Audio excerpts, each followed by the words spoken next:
Hello, hello, hello, and welcome to today's very special Fireside Chat, one that many have been anticipating and very much so looking forward to, myself included. As Director Easterly well knows, that one of my favorite times is when we have an opportunity to connect and chat and kick back. And so here we are. We're doing it today live with all the WiCyS members that were able to join us today and many others.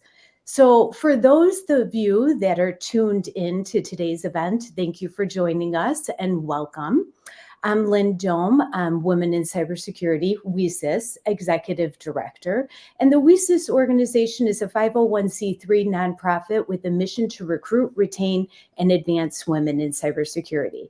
And it is always a great honor and pleasure to be here with one that needs no introduction, but Director Jen Easterly, the Director of CISA, the Cybersecurity and Information Security Agency, America's Cyber Defense Agency, one that she has done so much incredible work with within her tenure and has grown so much. And in addition to that, been such an wonderful, visible influencer for not only women in cybersecurity, but also so many others, and a partner to the WiCyS organization. So here today, we're going to be talking about it. We're definitely here for it, super excited. And I want to remind the audience that today's session, today's chat is for you. We are leaving plenty of time at the end of our discussion to answer questions from the audience. And so if you're curious about something, or if something sparks your interest, please, at the bottom of your screen, you'll see that there's a chat feature. Go ahead and put your questions there. We're going to be queuing them up, and we will get to as many as possible. So in the meantime, go ahead and kick back, grab your tea, your coffee, your water, and enjoy this conversation, because I know that we're all here to learn and grow. We're all curious, and we're ready to get started. So November 14th, it was a day that we all heard the news. The headlines read, CISA Director Jen Easterly departs on Inauguration Day. So we all know this. And what a delight and privilege it is to have you, Jen, Director Easterly, here to share your story and to share your experience and your tenure at CISA, your major milestones, today's pressing challenges, as well as what does the future hold? Because we know that this exit right here, right now, is not the end. That this exit right now is the beginning of what's to come. So since you're having 10 more days within your role at CISA, and since I just heard this morning that we're one of your last speaking engagements in this role at CISA, we're so honored, and it's always incredible to have that representation here.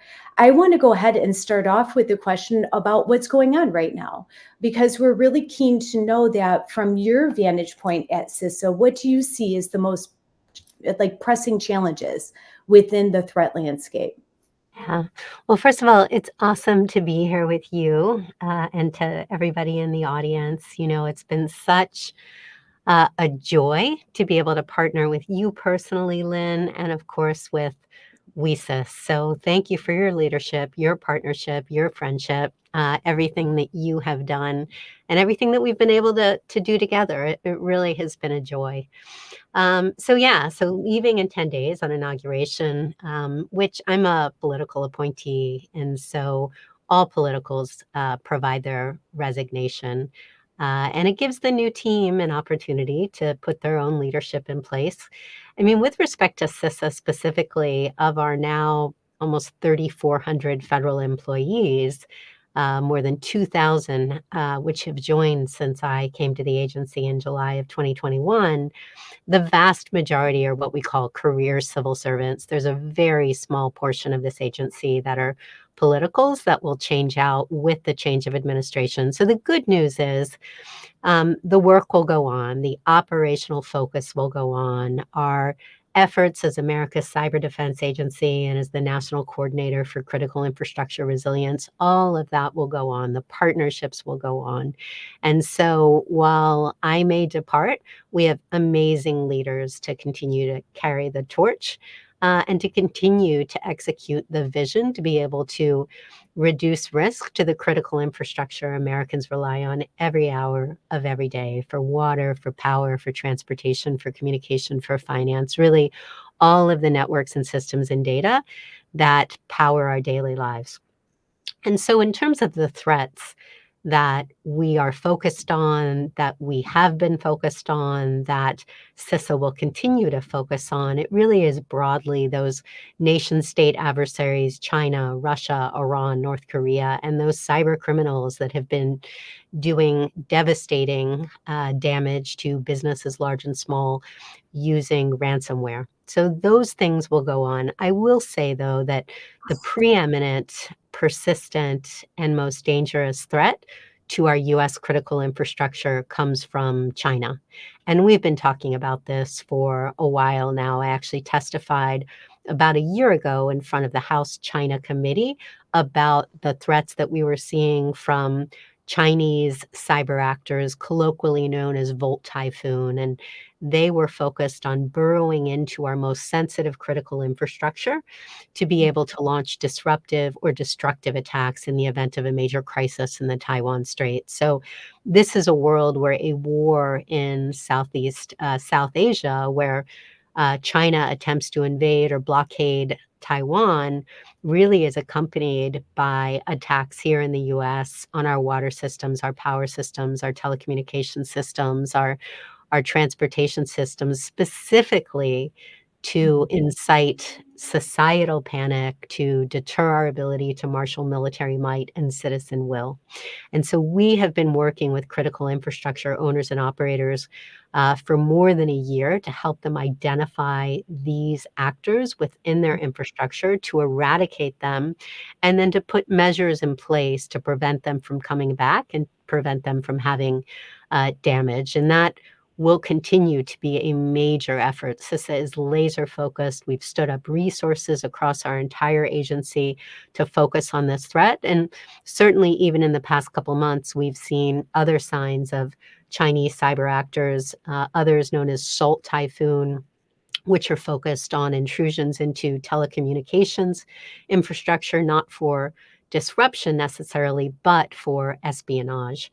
And so this is a continued threat, and frankly, it will be the focus area as we work with critical infrastructure entities to ensure that they can withstand disruption and that they have built in resilience. They've trained their people, they've they've architected their systems, again, to withstand disruption, to be able to detect intrusions, to respond, and then recover in a way that mitigates risk to our critical infrastructure. So that effort will continue. Great. And it's good to hear that the effort will remain intact and continue moving forward. And so how is AI impacting these type of threats, these type of scenarios? Yeah, well, certainly AI. I mean, I have to say at the outset, I am super excited about the Mhm. power of AI. Mhm. We have been working under the auspices of our chief AI officer, Lisa Einstein, who has been a driving force across the agency to develop our AI roadmap, to put in place an ability to help critical infrastructure companies assess risk when they integrate AI capabilities into their infrastructure, to help us red team some of the capabilities to ensure they can be protected from nefarious use by threat actors, and then also to figure out how we can use some of these new generative AI capabilities to do cyber defense. And that's why I'm very excited. In particular, I'm excited about some of the pilots that we're working on, both with private sector partners as well as with federal government partners. And one of the big initiatives that we started a couple years ago, Lynn, that I'm most excited about is what we call the Secure by Design revolution. Mhm. And, at the end of the day, there have been thought leaders talking about this for decades. We just uplifted it and gave it a platform and really drove it under the leadership of some of our fabulous technical talent here. And it applies just as much to AI. So even as we look to harness the power of AI, we want to make sure that these capabilities are built with security as a top priority, not speed to market, not features. And so that's important for all of the technology that we leverage to include AI. And one of the things I'm excited about, we're going to publish next week. We have the Joint Cyber Defense Collaborative, which is our partnership platform. And we established JCDC.ai and have brought together generative AI companies and technology companies and the federal government to work together to develop a playbook to deal with incidents against AI companies. So we're going to put that out next week. We'll be very excited to have that playbook out there that people can refer to when they think about incidents, cyber incidents on AI companies. That's incredible. I mean, we love the Secure by Design initiative, and of course, your joint initiative as well. And there's so many milestones that you've had within CISA. I mean, you really put CISA on the map. You're out there, you're speaking about it, every speaking engagement, every different conference. You're not shy to get out there and be a part of the community, not only in the speaking engagement, but going out in the community, being with the audience, sharing your time and your space with others and in exhibit halls, and to be able to have those also casual conversations. And you're very approachable, Jen, and that's what brings your messaging so close to home to so many. And people pay attention, they listen, they take action because of the work that you've done and the work that you continue to do with CISA in this capacity. So speaking of your milestones there, during your tenure, CISA has achieved so much.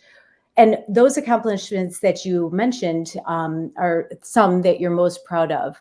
But what about some that are regarding diversity and inclusion initiatives? Yeah. Well, you know my background, Lynn, right?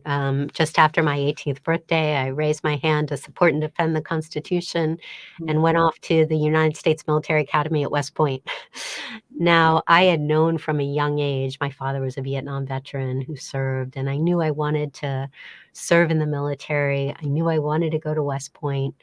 And so I applied early, I got in early, and I went off to West Point, and I found that I was terribly ill prepared Oh, for the mental stresses, the physical rigors. And, I was one of very, very few women. This was 1986 when I got there that summer. The first women entered the military academy just 10 years earlier in 1976. And it was really the first time where I felt like, oh, I was a part of a very small minority. And it was tough. It was really tough to find my way, to break into networks of folks that, who really, some of them didn't want women there. And whether that was fellow cadets or professors or officers, it was still a relatively new thing. And so for most of my career, I've been in places where women have been the minority. And, at the end of the day, I've really tried to do everything that I can to empower women to be successful in whatever that they want to do. And this has been a focus of mine, whether it was in the private sector at Morgan Stanley, my time in the Army, and then certainly my time at CISA.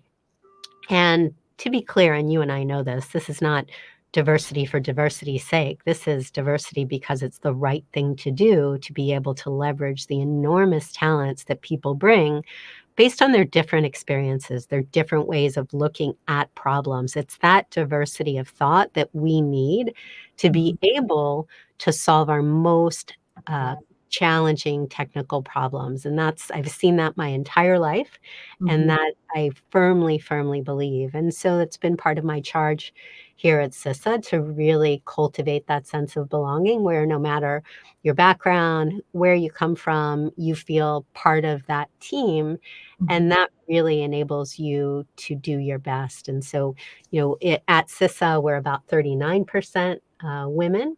You know, Fantastic. and we're about 47% in our senior leadership team. And is particularly important because you want some of the younger and more junior folks to look up and sort of see women in leadership Mhm. positions. And, that really goes to if you can't see it, you can't be it. And so I Mhm. do spend a lot of time because I see, I didn't have a lot of senior women role models when I was young, and certainly not in the Army. And so I really want to inspire and encourage women, as I was many, many years ago, to take on whatever they want to do. Just never let anybody else define you.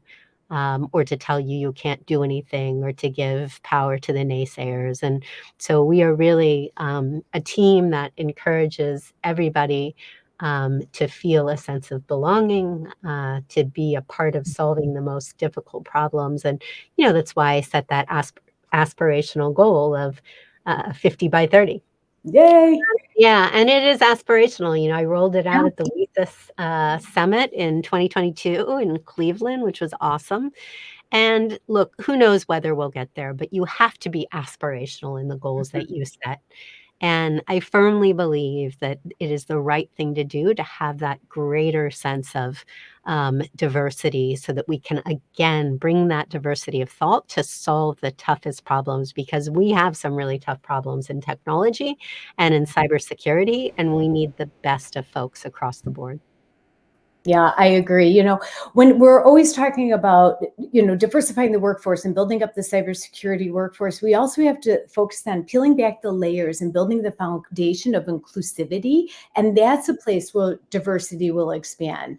And so when WiCyS came up with the State of Inclusion Benchmark Report and we released our pilot study, CISA was the first to jump on board and say, hey, we want to look at that further. And we want to, kind of broaden that scope within the organization itself. And you're able to reap the rewards when you're intentional and putting forth that effort. So I love that you were able to take your experience trailblazing in the mid 80s in the Army Yeah. into continue to take that experience wherever you go, whether it's the private sector or public sector.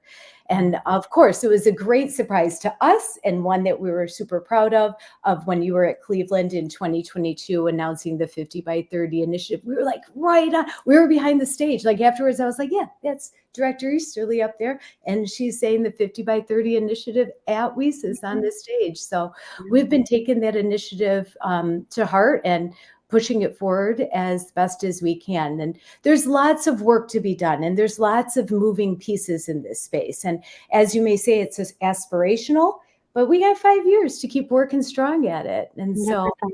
there's a lot of work that needs to be done. Yeah, and you guys have been fantastic partners. I mean, as you know, we've signed our memorandum of understanding, but we were partners even before that. And the things that we've been able to do on mentorship, which is fantastic, the cyber social day that we had earlier. I mean, these types of relationships with organizations like yours, again, send a really important signal to folks who want to get into cybersecurity, who may think, "Oh, that's not for me. The folks that are in it don't Mhm. look like me. They may not accept me." And one thing that I have really come to embrace and celebrate since I got into cyber, and really since I took this job, cyber is a community. Mhm. And you see it in the conferences, you see it when you go out to places like DEF CON or Black Hat or WiSA Summits. It's a Mhm. fantastic community. And it's a Mhm. community of people with the hacker mindset, with the problem-solving mindset. Mhm. And, at the end of the day, it's been fantastic. You mentioned to be accessible and all that. I mean, I love that about this job. Where I spent my life in the Army, it's just an amazing, amazing culture, but it's an insular Army culture in Right. uniform. Same with the intelligence community at NSA, same with the White House. You're in classified spaces, working with people who are part of the federal government or part of the intelligence community. And in this job, that's what I love. Every day is different. I could be interacting with the CEO or a school superintendent or an election official or a group of fifth grade girls or the CEO of a nonprofit. And so making sure that I am accessible, that I am seen as who I really am is important for the overall industry and the federal government. But at the end of the day, people do not trust institutions, they trust people.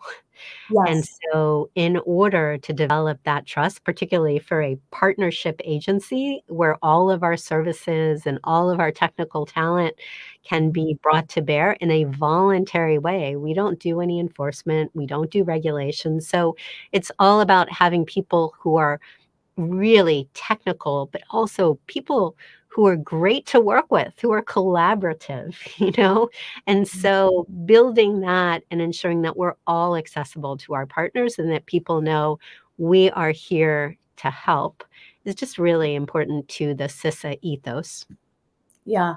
And your passion is really shined in all those capacities in every avenue that you just highlighted. So the community, the cybersecurity community, it might feel at first that it's so broad and unapproachable and unattainable. But once you're in it, that's why we're always saying just dive right in. Dive Yeah. right in. Take a chance on yourself and various opportunities and go for that stretch assignments. Because once you're in the cybersecurity, it's actually very friendly and it's Yeah. very small. And when you go to those places like a Black Hat and the RSA conference and the WiCyS conference, your circle and your network continues to grow and expand. Yeah. And you'll pass across multiple times throughout the year to Yeah. many different people within it.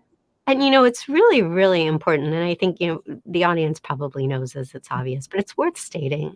Look, there are no boundaries in cyber, and this Mhm. is not a problem that the government is going to solve. It's not a problem that the private sector is going to solve on their own.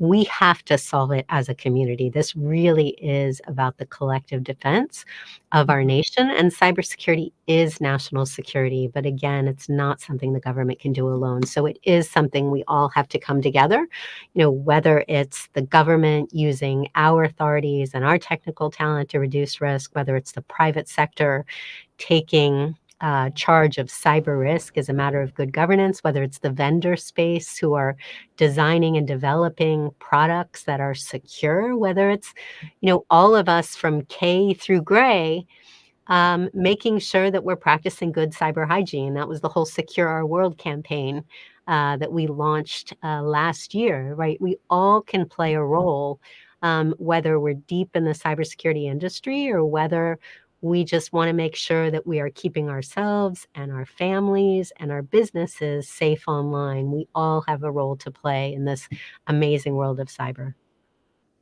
So, in speaking about the cybersecurity workforce, we're still remaining at this critical workforce shortage. We know that there's almost 4 million unfilled roles within cybersecurity globally, and that right now women represent roughly 20 to 24% of the workforce. We're doing our due diligence to build the pipeline and also focus on retention and prepare women for those more senior positions, because to your point, it's hard to be what you cannot see.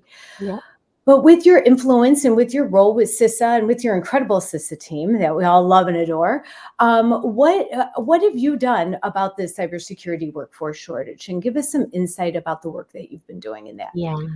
I mean, so first off, when I came to take this job, I had to deal with the workforce shortage within CISA.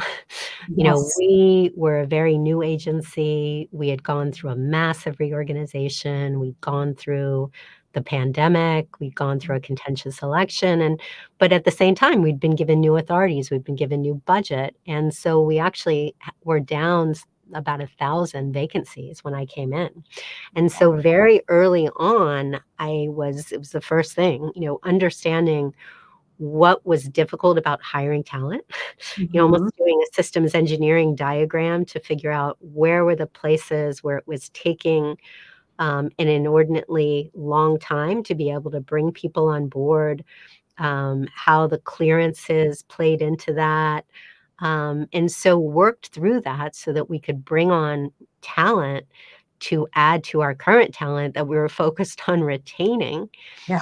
And as part of that, is really what is that full spectrum talent management ecosystem that will allow us to attract the greatest talent, to train, to coach, to mentor, to reward, to develop succession plans, to retain. And so really developing that early on. And then as part of that, is to develop the culture. And that's extensible in any space, that goes to the larger workforce. I'm a huge believer that culture matters more than anything in an organization. Management consultant Peter Drucker always said, like, culture, is the most important thing. And it was a very deliberate effort to co-create a culture at CISA, both our core values and our core principles that help define what we expect from each other and what we aspire to be as an organization. Because I know, we're looking for world-class technical talent, and I'm really proud to say, we're hired over 2,100 people, some amazing, amazing talent here.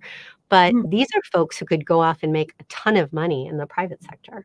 And so why do you stay? Well, you stay for mission because you get to help defend the American people and the nobility of raising your hand to support and defend the Constitution of the United States against all enemies, foreign and domestic. But you get to do it in a way where you're empowered, you're valued, you're really making an impact to the American people. You're in an environment where you feel that you can learn and grow, and you get that coaching, that mentoring, that learning. And so that's hugely important for us. And I think is some of the what is behind the success that we've had as a team. And I give a lot of credit to our chief people officer, Elizabeth Kolmstetter. They don't have those in the US government. I took it from my time in the private sector Yeah. and really wanted to have a focus here on employee engagement, on learning, on how we can ensure that our folks are excited about what they do every day and that we're keeping our best and brightest. And so that model, I would say, is extensible to any space that wants to ensure that they are hiring and retaining their cyber talent. It's about the leadership, it's about the culture and the overall ethos.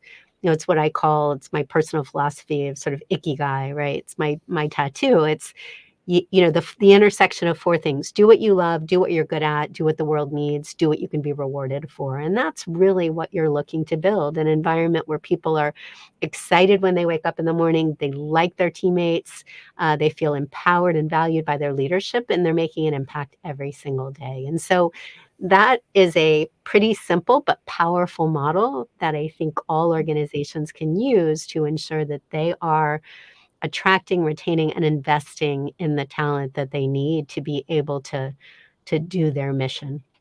Yeah, and I hope all organizations that are listening to today's Fireside Chat take that to heart, because it really, culture and that inclusive space really means so much.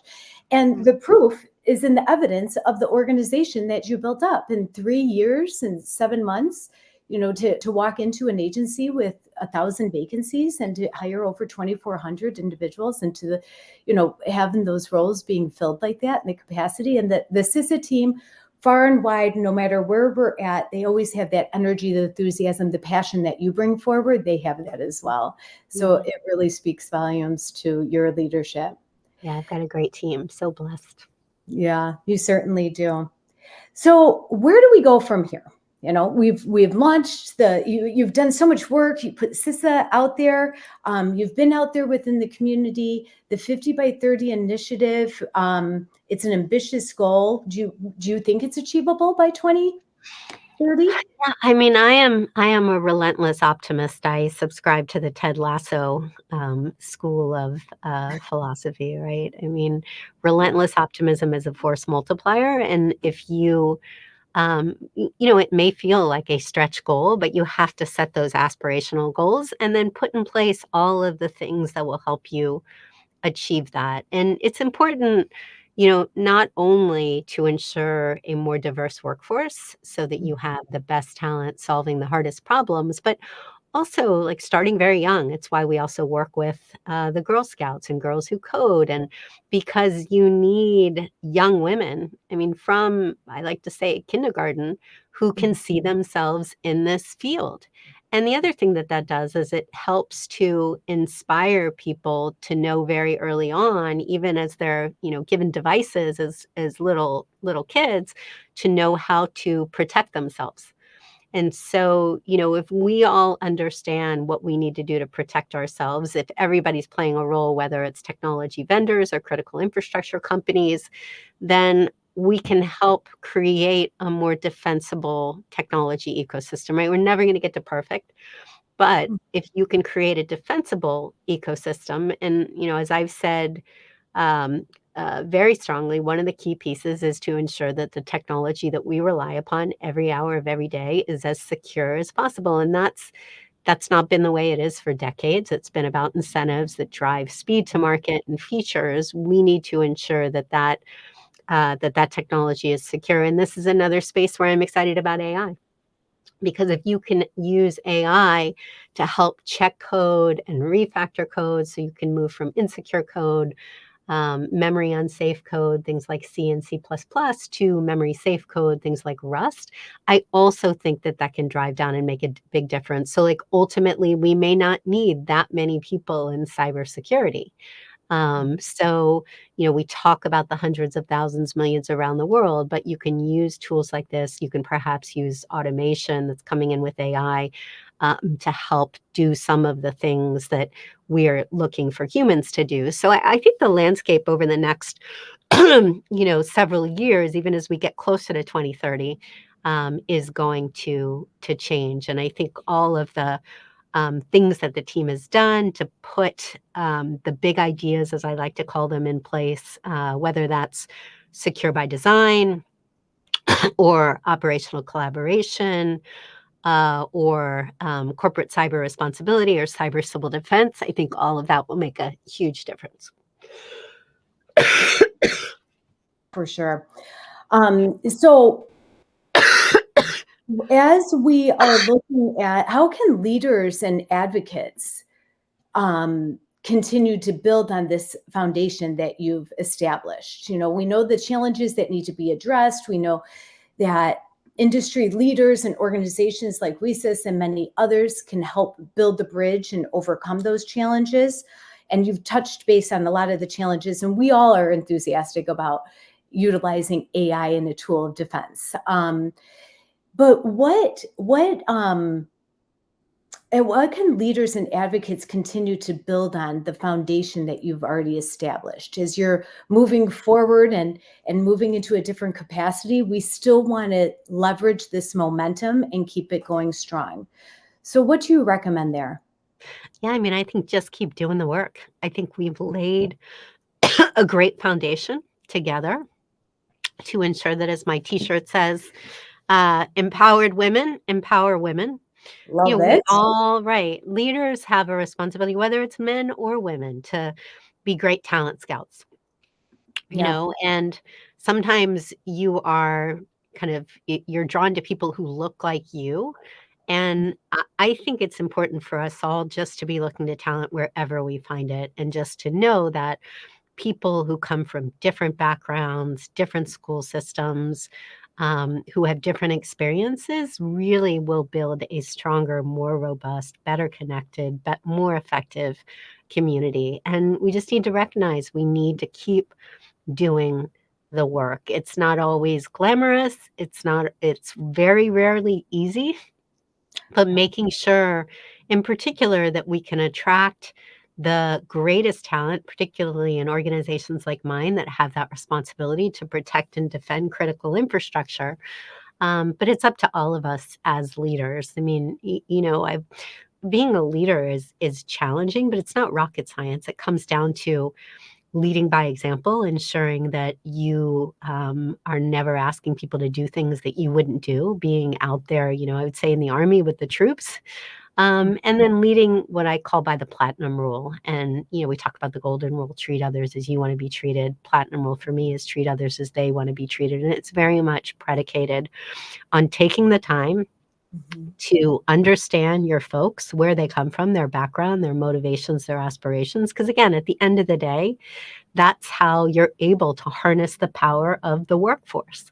Mhm. And, leaders need to listen, and they really need to ensure that they're building a team of folks who are taking advantage of what all the other teammates bring to the table. And so, all of us as leaders, we have a responsibility to build amazing teams. And that's been my favorite thing throughout my career, whether it's in the Army, the intelligence community, the White House, the private sector, or here at CISA.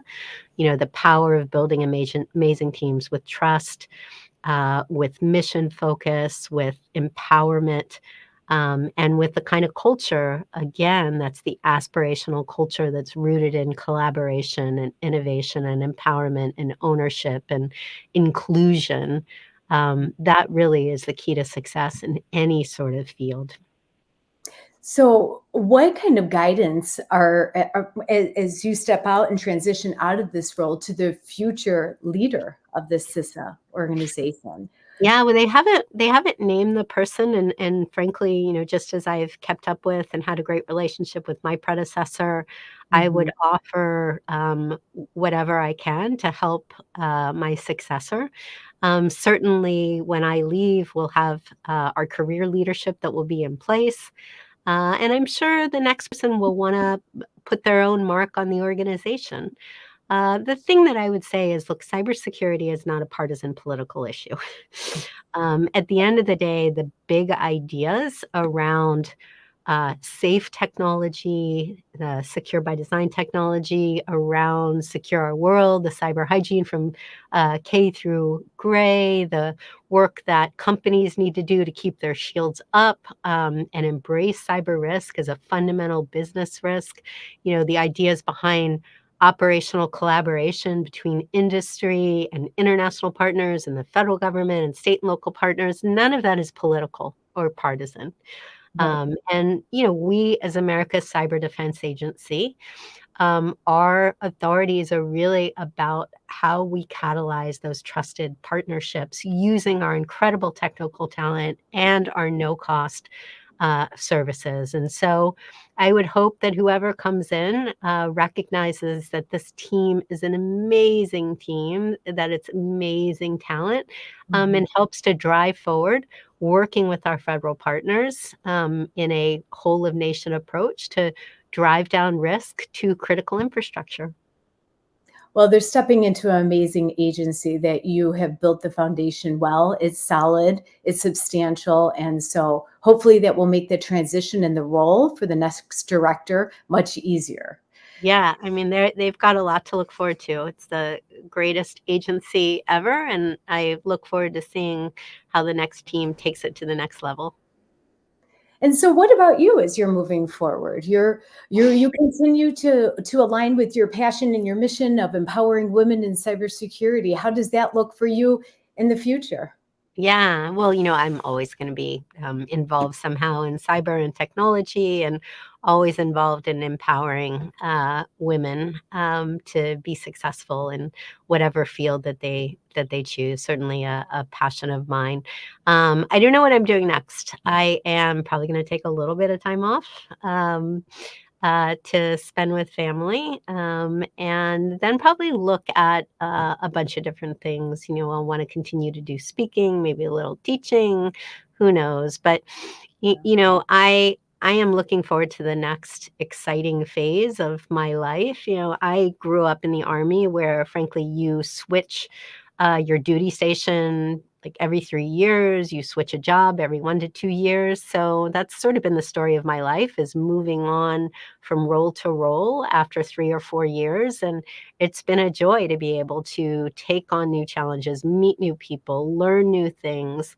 So I'm excited about it. Again, best job I've ever had is here at CISA. It's been an honor and a privilege. And but like we say at CISA, you never really leave CISA. You only forward deploy. So I'm sure the connectivity will remain strong as the mission goes on. Well, you'll certainly be missed as director of CISA, and we'll miss you at the WiCyS conference. But I'm sure you will be. Our paths will cross, and our circles will be closed again in your next capacity, and we'll continue to stay connected and close to our hearts. All the good work that you've done, and will continue to do moving forward. We're all curious and excited to follow you on your journey.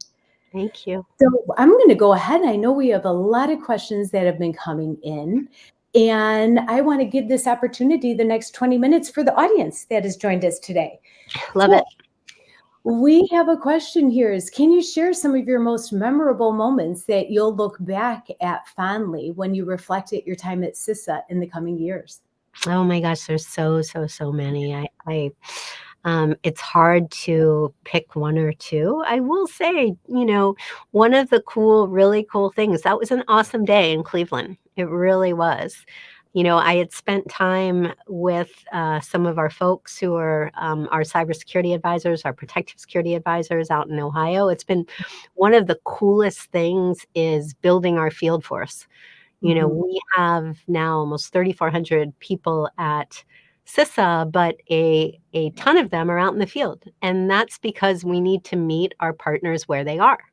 And mhm. so we have grown our cybersecurity advisors, our physical security advisors, over the past year, our election security advisors. So going out to the field and spending time with them is such a joy because, I mean, Washington is a bit of a bubble. And what really happens in America, like, happens out in the heartland. Mhm. And in my career, I hadn't spent a ton of time with state and local officials or out, in places across the country. So that's been amazing, amazing, amazing. And that same day, I got to visit, get a little tour of the Rock and Roll Hall of Fame. Yes, That was I super remember. fun because, that's like my passion. And then getting to launch the 50 by 30 initiative and speak to the amazing, amazing crowd that you had at the summit. And there's so much amazing energy. It was great. So, that was definitely one highlight, but it's so hard to pick just one because look, every, I did counterterrorism for a long time. I was the head of Mhm, CT at the NSC 2013 to 2016, and that was a really difficult time. It was sort of the rise of ISIS and efforts to counter global terrorism attacks. And when you do CT, people always say, well, what keeps you up at night? mhm, And as I've evolved in my career, and certainly within this job, it is definitely not what keeps me up at night. It's what gets me up in the morning. mhm. And it's, excitement about what's the challenge you're going to have today, and who do you get to meet with and learn from, and where do you get to go, and what's the impact, and how can you help, whether it's critical infrastructure companies or schools or state and local officials or election officials. How can you help them based on technical talent of CISA and all of our no-cost services? How can you help them reduce risk? That's a great privilege. And so every day is some combination of that, which is why I say it's the best job ever. Every day is different, and every day is a gift and a reward. Yeah, it's so energizing, the work that you're doing and the work that you've done throughout your entire career. It creates impact, but that mission focused, and for you to be able to get up every day and be energized by it and excited, enthusiastic. It's fast paced, it's ever evolving, it's always changing. There's always something new. I mean, that's what fills up so many within the cybersecurity workforce. And it's such a lucrative career to be able to follow your passion in that way. That, you know, it's that's really wonderful. So we have a question here from a stay-at-home mom and a cybersecurity student. She took time off to care for a child with special needs, during which she earned a master's in public safety and began studying cybersecurity. As she transitioned into the workforce, she encountered bias regarding her time at home. That's a common occurrence here. So when she left her prior role as an attorney, she was told that it would be a death sentence to her career. Mhm. Do you believe this bias persists in the cybersecurity committee or community? And what advice would you have to give those transitioning careers, especially moms returning after a break? Yeah. So, first off, of everything that I've done in my life, the most important, most awesome, most rewarding thing is being a mom. Yeah. And anybody that tells you some kind of crazy death sentence, I mean, like, these are the people who you wouldn't want to work for, Right. right? Exactly. that is the mark of a bad leader. So you don't want to be part of their organization. So like good riddance, like thank you for showing me your true colors. So you don't get any ounce of my talent or my hard work. Right. And I think there are people still out there like that, but that Mhm. is really changing at the end of the day. I think people recognize that you can you can be a great mom, you can raise your kids, and you can be really successful in your career, and you can have that flexibility, even as sort of society writ large around the world goes back to from work from home to working back in the office, there Mhm. are, accommodations that can be made depending on what your circumstance is. But, at the end of the day, that is more telling about what that person says um, Mhm. than anything about you. And I would, when you look for job opportunities, you got to look for two things. First of all, who are you going to work for? Mhm. And really have that tough conversation as you interview, you're interviewing them as well. And Mhm. anybody who would say things like that, that is just a marker for this is not the type of leader who's going to cultivate an environment where they care about you, they want to train you, coach you, mentor you, get the most out of you. Obviously, they're expecting you to be talented and to work really, really hard. Mhm. Um, but look, I mean, you're looking for who you work for, and then you're looking for the culture, and the kind of culture who would say like going to be a mom or taking time off is a death sentence. Like, come on, I'd love to see what that organization has achieved.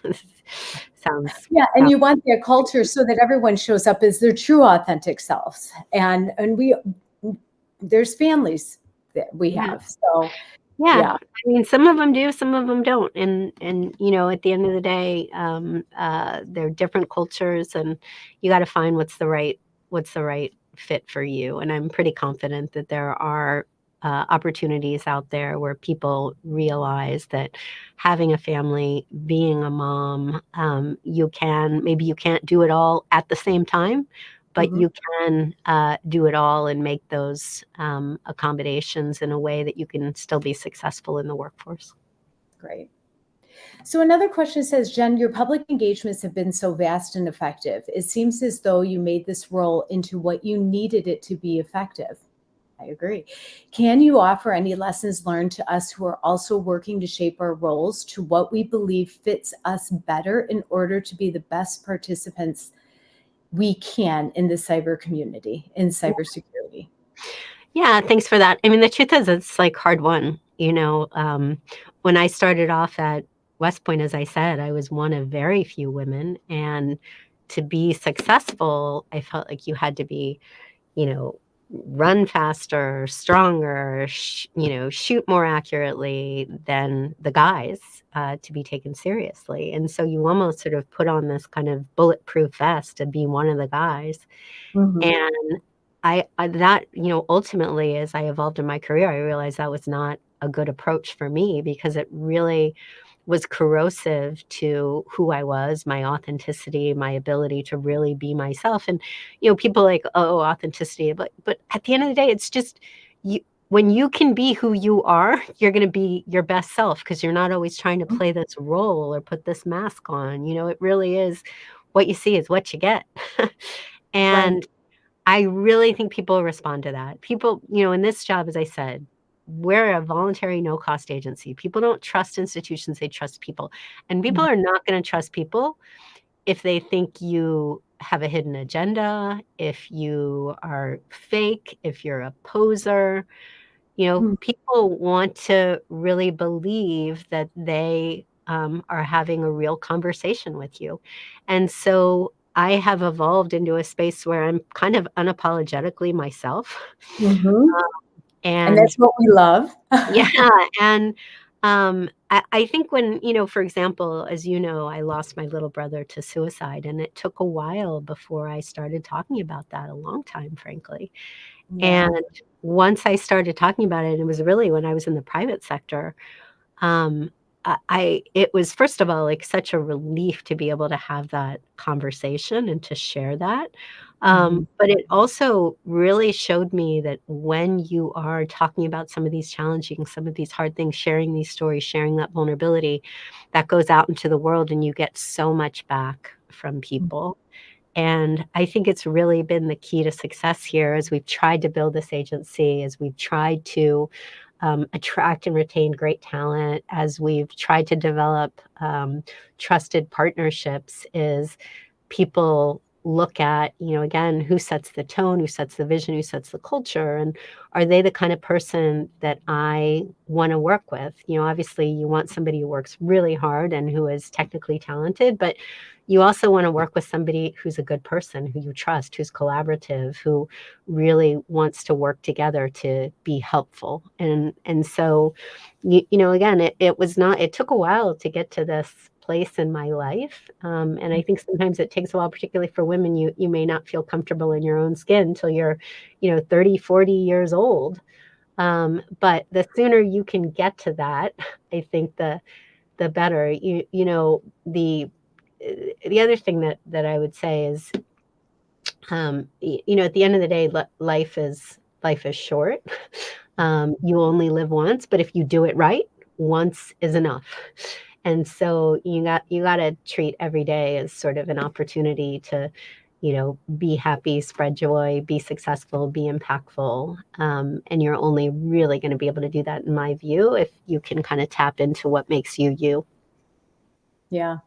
Yeah, and navigating through your career, it's challenging at the very beginning. There's a lot of hustle. There's a lot to prove. There's a lot of breaking through to advance in your career. But then when you start getting that advancement and showing up as your authentic self, that truly defines a leadership skill set. And so you were able to take that and meet the community where the community is at within your role at CISA and make that powerful presence of CISA be known through that endeavor. So we all have seen it and witnessed it and appreciate it, and clearly the audience appreciates it as well. Thank you. So, what have you found are the key aspects to retention when it comes to women in the cybersecurity workforce? Does Yeah. this differ from previous retention practices? Yeah, I mean, a lot of it is, I'd say first and foremost, it's the culture that you build. Mhm. I think it really helps. Look, at the end of the day, it helps to have a woman Right. in charge, because people see that there is a successful path for other women. Mhm. People see that they can be in my role at some point in time. So I think that helps a lot. I also put a lot of effort into it to ensure that we are attracting and retaining are Mhm. incredible women. As I said, we're about 39% women. We're about 47% in our senior leadership team. But, a lot of it is the signal that you send, and the effort that you put into it across the board. And so, but I think the key to retaining not just successful and great women, but really to all great talent, is, again, the culture that you are building. And so if you look at, our culture, it's really all about catalyzing an environment of collaboration and innovation and empowerment and ownership and trust. And you have to have that in an agency, which, again, we're not law enforcement. We don't collect intel. We have a lot of veterans, but we're not military. And so we are a voluntary partnership agency. And yes, we have incredible technical talent, but we have to be very collaborative in our approach, to be able to create those successful partnerships. And so, the culture is important across the board, to include retaining our best and brightest. Yeah, and to your point, you have 39% of women in your workforce. The industry average is 20 to 24%. Yeah. So that culture is paying off. So, shifting gears here, Alicia asks, do you anticipate the government increasing its accountability measures for businesses that fail to implement adequate cybersecurity standards? Yeah, I don't know.